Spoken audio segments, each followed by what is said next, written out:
Good evening, students. Today we are going to say and learn about the NLP, that is chapter number 7, Natural Language Processing, and very important chapter and very interesting chapter. Here we will understand how the machine can understand our language. Means if WhatsApp we are saying something, then it is typed. Then in search engine, if we say that please type this one Google, then that Google is typing. If you are typing in English, translate it into Hindi, then Hindi it is translated. तो इसका मतलब क्या, machine को मेरा language पता है और उस हिसाब से वो मेरा लैंग्वेज को कन्वर्ट कर रहा है। मगर मशीन को मेरा लैंग्वेज पता कैसे है और वो कौन सा ऐसा प्रोग्रामिंग है जिससे मशीन मेरा लैंग्वेज को पहचानता है। So that all comes in the one chapter, that is NLP, Natural Language Processing.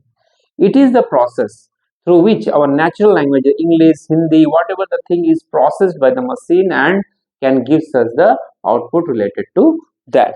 So what is NLP? NLP full form is Natural Language Processing.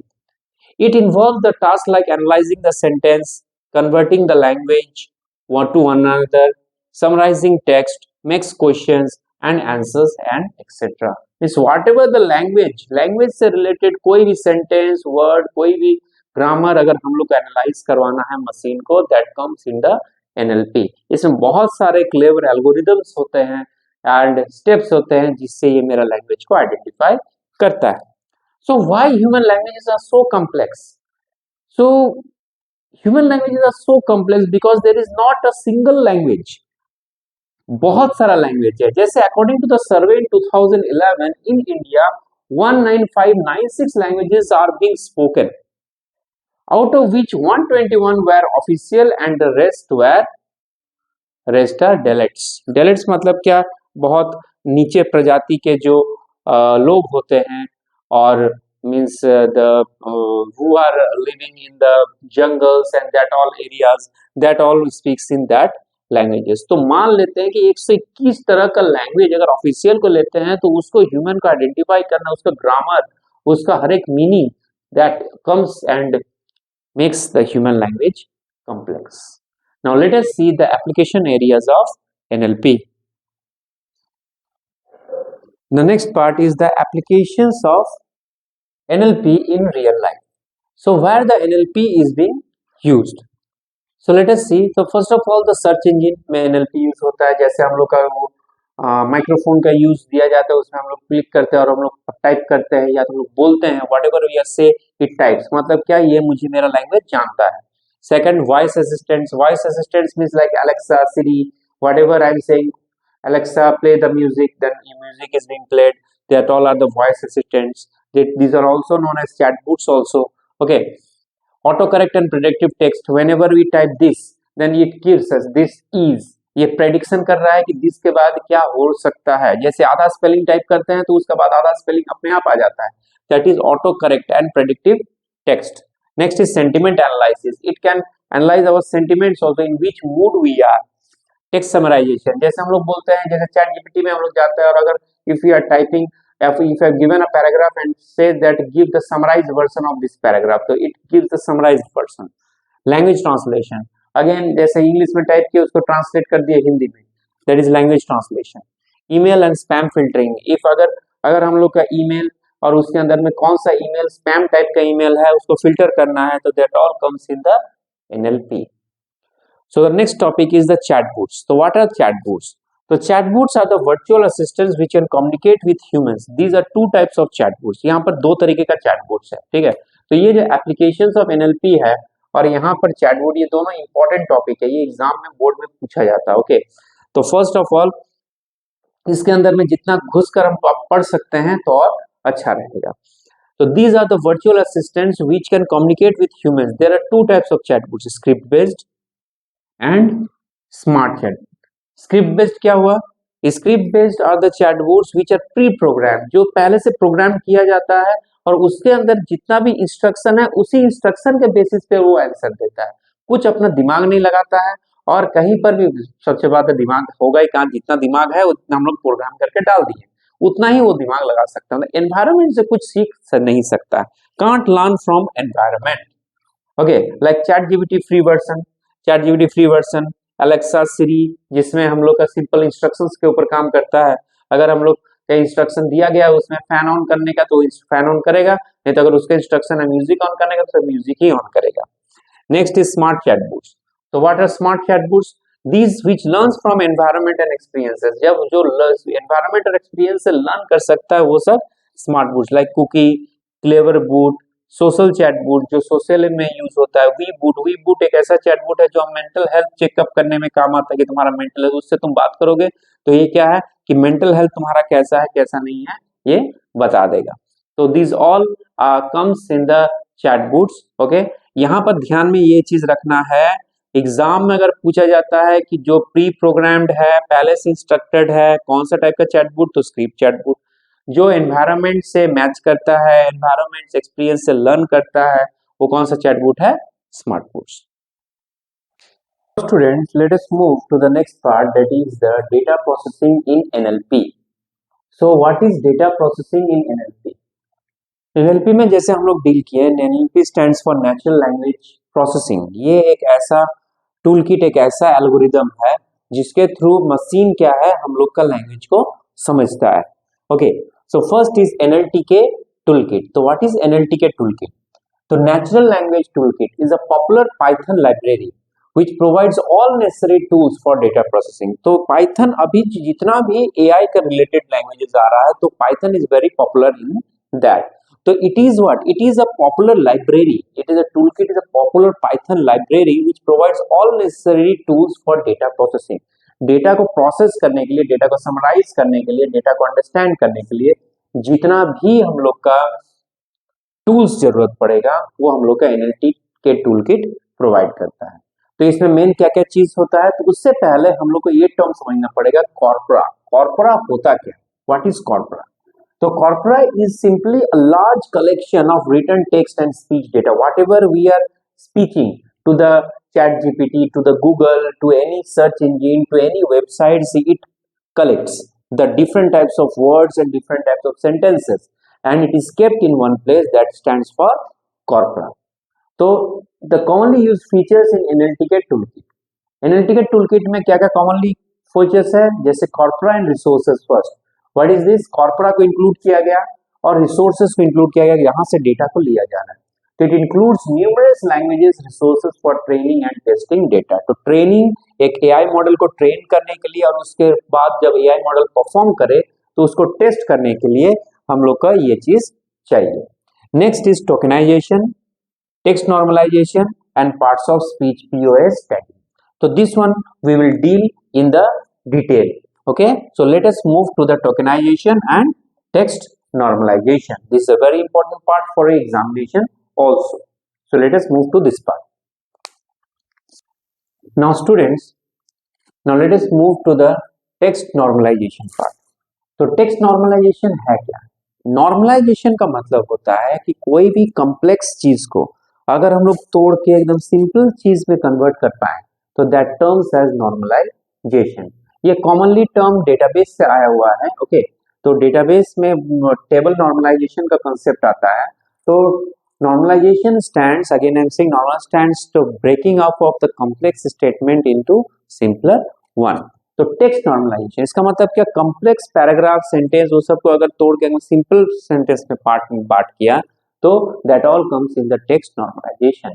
Sir, the process of transforming text into standardised format and by removing inconsistency and noise. Noise means stands for which doesn't comes in any meaning like comma, full stop, a and the, these all things don't contribute to the meaning of that. तो ये सब noise का part होता है एक sentence के लिए। Okay, so that on if we will remove and come to the main point that comes in the text normalization.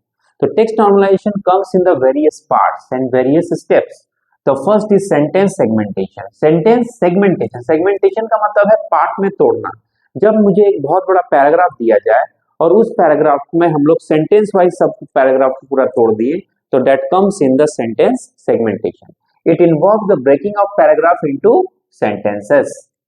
Next is tokenisation. तो what is tokenisation? Breaking of sentence into small unit which are called tokens. अब अगर sentence को अब हम लोग अलग अलग part में तोड़ देते हैं, जैसे वर्ड हो गया, ठीक है। वर्ड्स, नंबर्स, ये वर्ड का कैटेगरी है, नंबर का कैटेगरी है, special characters like comma, means question mark, hash, this all categories, तो वो सब हो गया tokenisation. Stop word removal, what are stop words? Stop words are that words which occurs frequently in a sentence but don't contribute any meaning or to a sentence or a word, जैसे and, is, the, a, an, ये सब क्या हो गया? Stop word. तो text normalisation में ये stop word को हम लोग को रिमूव कर देते हैं। Next, lower casing. In computer language the upper case A and the lower case A is taking different meaning, means the uppercase A signifies the ASCII character, ASCII number 65 and the lowercase a signifies the ASCII number 97। ASCII number क्या होता है? ASCII number एक code होता है, American standard code for information interchange. वो हर एक character, हर एक word को एक एक नंबर अलॉट किया गया है और उसके हिसाब से उसका बाइनरी कन्वर्शन होता है और मशीन उसको समझता है। इसलिए हम लोग का कैपिटल ए और स्मॉल ए का पासवर्ड मैच नहीं करता क्योंकि दोनों का ASCII अलग है। तो इसमें नेक्स्ट नॉर्मलाइजेशन में क्या करता है? सभी को स्मॉल लेटर में कन्वर्ट कर देता है ताकि क्या कंफ्यूजन मशीन को न हो। तो converts all the letters into the lower case और small letters. Next is the parts of speech tagging. Parts of speech tagging मतलब क्या? अब एक सेंटेंस में हम लोग इसको टैग करते हैं कि ये नाउन है, ये प्रोनाउन है, ये वर्ब है, ये एडवर्ब है। तो जब मेरा मशीन इसको टैग करने लगे, this is the noun, this is the pronoun, this is the verb, this is the adverb part of a sentence, then that is known as parts of speech tagging, POS tagging. Okay, so let us move to the next part, that is important terms in this step only, lemmatization and stemming। उससे हम लोग का question आता है, very important topic, that is lemmatization and stemming। From this the question can come। Okay, so what is lemmatization? Lemmatization means what? It reduces the word into dictionary form by removing the suffix or affix। अगर कोई word से अगर हम लोग suffix part और affix part को हटाते हैं और उसका डिक्शनरी फॉर्म में उसको लाते हैं, meaningful dictionary form, that comes in the lemmatisation. Then what is stemming? Stemming बहुत नजदीक तक बहुत सेम है लेमेटाइजेशन का। स्टेमिंग का काम क्या है? It reduces the words into its root form. मतलब क्या? एक वर्ड जो रूट फॉर्म से जो चीज हुआ है उसमें रूट फॉर्म में उसको ला देता है बाय रिमूविंग द सफिक्स और affix. It sometime changes the meaning, मगर इसमें प्रॉब्लम क्या है? ये बहुत बार मीनिंग को चेंज कर देता है, मगर it is fast. It is fast मतलब ये क्या है? ये काम बहुत जल्दी करता है। It is slow because it goes to the dictionary word, ये फिर सर्च करता है, डिक्शनरी वर्ड में जाता है, सो इट इज स्लो प्रोसेस। अब देखते हैं कि वर्ड जैसे एक रनिंग, तो रनिंग का लेमेटाइजेशन वर्ड जो रहेगा मतलब उसका डिक्शनरी फॉर्म, रनिंग आया कहां से? रनिंग आया रन से, तो रन हो जाएगा उसका डिक्शनरी फॉर्म।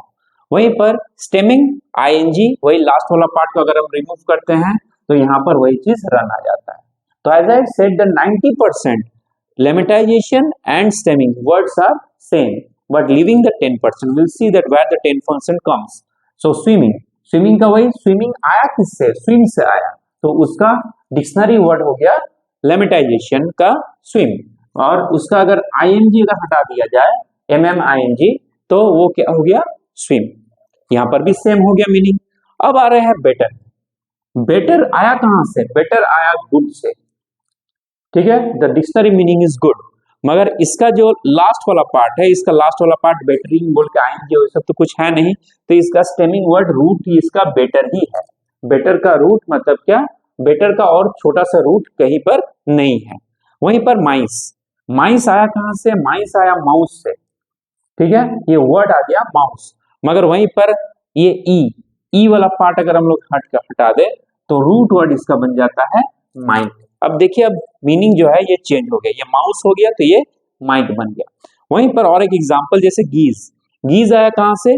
गूज से आया, ये वर्ड मीनिंग है तुम्हारा डिक्शनरी से, मगर वहीं पर ये लास्ट वाला पार्ट को अगर हम हटा दिया जाए, ठीक है, तो it will come as geese, GEES। तो देखिए यहाँ पर फिर से मीनिंग चेंज हो गया। Okay, so here it is our lemmatization and stemming part in, it is very important। Question definition with example भी पूछा जा सकता है, या तो एक वर्ड दे देगा, बोलेगा कि इसका लेमेटाइजेशन या तो स्टेमिंग पार्ट निकालिए। So let us move to the next part. Student let us move to the next part, that is named entity recognition. अब ये नेम्ड एंटिटी रिकॉग्निशन है क्या? ये एक ऐसा एनएलपी टेक्निक है जिसमें एक सेंटेंस में आइडेंटिफाई किया जाता है कि वो नेम जो है वो कौन सा एंटिटी से बिलोंग कर रहा है। मतलब वो क्या किसी का नाम है, या तो कोई पर्सन का नाम है, या तो कोई प्लेस का नाम है, या तो कोई ऑर्गेनाइजेशन का नाम है, या तो कोई डेट से रिलेटेड है। तो वो अगर पर्टिकुलर क्लासिफाई कर जाए, जैसे Mahatma Gandhi comes to the Taj Mahal, तो महात्मा गांधी क्या है? Name of the person, Taj Mahal name of the monument. तो वो अगर हम लोग का in Agra, Agra name of the place, in 1912 तो 1912 डेट। तो ये सब चीज जो आइडेंटिफाई कर ले उस पार्ट को हम लोग बोलते हैं named entity recognition. The next part is sentiment analysis, this one we have dealt in earlier. तो सेंटिमेंट एनालिसिस क्या है? ये एक ऐसा एनएलपी टेक्निक है जो क्या होता है कि एक सेंटेंस में सेंटिमेंट्स या तो इमोशंस ऑफ द टेक्स्ट को आइडेंटिफाई करता है। It ranges from -1 very negative emotions to +1 that is very positive emotions. मतलब ये हम लोग कैलकुलेशन किया जाता है इसके ऊपर, पाइथन जो एनएलपी जो हम लोग का टूल किट है उसके ऊपर पाइथन पैंडास लाइब्रेरी के ऊपर कोडिंग किया जाता है, जिस कोडिंग के हिसाब से ये हम लोग का -1 एंड +1 अगर ये कैटेगरी के बीच में आए तो -1 के नजदीक जितना जाएगा वो हो जाएगा हम लोग का नेगेटिव, और वहीं पर +1 मतलब 0 पॉइंट मान लेते हैं, 0.91 आ गया तो 0.91 क्या आ रहा है? Near to positive, so it is a positive sentiment. Now let us move to the bag of words. तो बैग ऑफ वर्ड्स होता क्या है? बैग ऑफ वर्ड एक ऐसा बैग है जिसमें हम लोग वर्ड को रखते हैं और वो वर्ड कितना बार आया उसको हम लोग रखते हैं। जैसे it is a collection of word in a bag which identifies the words comes in a sentence और a paragraph and how many times the word occurred in the sentence. तो ये वर्ड कितना बार ये सेंटेंस में आया, जैसे this 2 बार आया, day 2 बार आया, सनी 2 बार आया, सनी 1 बार आया, रेनी 1 बार आया और डे 2 बार आया। तो this is called bag of words. Now let us move to the last topic of our chapter NLP, that is TF and IDF. Now students, this is the last topic of our chapter, that is TF IDF. TF IDF है क्या? TF मतलब होता है term frequency. Term frequency मतलब क्या कि एक word एक सेंटेंस में कितना बार आया, okay, that is the term frequency. And IDF is inverse document frequency. Inverse document frequency will deal in this. So first of all, term frequency. What is term frequency? How frequently a term appears in a document relative to the total number of words in a document. मतलब क्या कि total number of words in a document कितना है उसके हिसाब से मेरा वो वर्ड कितना बार आया। जैसे क्वेश्चन है, if the word idea comes 10 times out of 100 words in a document, then what is TF? So TF is number of times the word appear, number of times the word appears, that is 10 times. तो 10 लिखेंगे।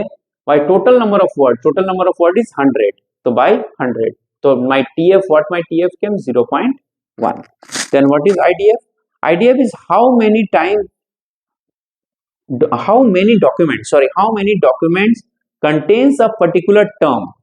जैसे तो इसमें हम लोग logarithm से काम करते हैं, log total number of documents by number of document contain the word. जैसे if there are 10,000 documents contains the word idea in 100 document, मतलब क्या ये जो आइडिया है वो 100 डॉक्यूमेंट वर्ड में ही पाया गया, तो इस आइडिया वर्ड का आईडीएफ कितना होगा? तो दैट इज लॉग 10,000 बाय 100 कटेंगे, तो लॉग 10 का बेस होता है 1, वैल्यू 1, तो लॉग 100 का हो जाएगा 2। तो यहाँ पर तो टीएफ आईडीएफ निकालेंगे, तो टीएफ आईडीएफ कैसे निकालते हैं? टीएफ इंटू आईडीएफ, तो मेरा टीएफ कितना निकला? 0.1, ठीक है, और आईडीएफ कितना निकला? 2। तो यहां पर क्या आ जाएगा? तो answer TF IDF that is 0.2। Okay, तो यहां पर हम लोग का काम हो गया।